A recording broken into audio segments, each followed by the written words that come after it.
Okay. Well, this takes us to our sixth topic, which is coaching and developing people. Coaching and developing team members. And interestingly, team development, it's not a single event. I think a lot of business owners, a lot of executives, when they think about development, they think about it as an event. Okay, they get with somebody one time a year and they help coach them and share some different things. Whew, that's done, I can check that off my list. Or they'll send them to a particular one-day or half-day thing, and it's like, all right, I developed them for this year, there we go.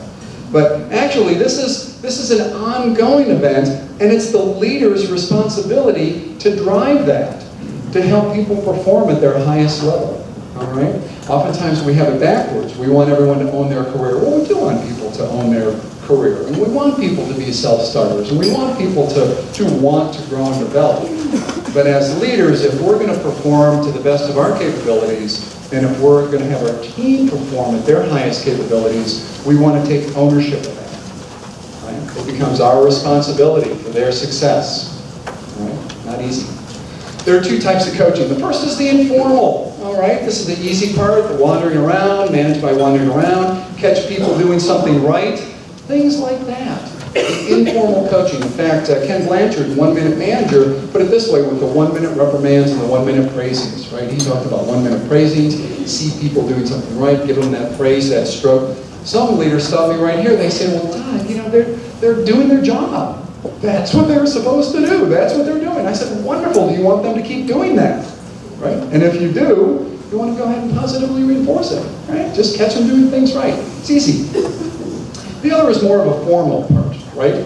With a formal coaching, I recommend having a plan, having some type of development plan. There might be different topics, qualities, behaviors, different things like that you want to see, or that maybe they've expressed an interest in growing and developing, right? So have a plan, come to an agreement on what that's going to look like. Well then, as that plan's being executed, whether you're delivering the particular topics or an outside resource or whatever it looks like, okay, whatever that looks like, is maybe request a summary.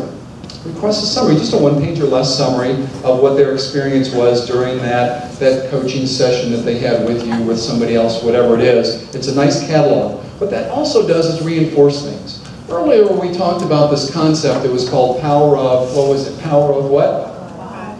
Power of 5, okay? And it's, if we want something to stick, we want to repeat it, right? And also with regard to what sticks, we talked about reading, we talked about hearing, and then we talked about experience, didn't we? Experiential. Well, if we go ahead and we share some things with people verbally, they're going to hear it, right? Well, if we have them create a summary, then that's going to reinforce that a little bit. See, the different, we're adults, and we learn differently than kids. You know, when we have adult learning, we want to hear it, see it, do it, live it, right? So there are different things we need to do from an adult learning standpoint, and that summary is going to reinforce things, right? Hear it, see it, do it, say it. All right.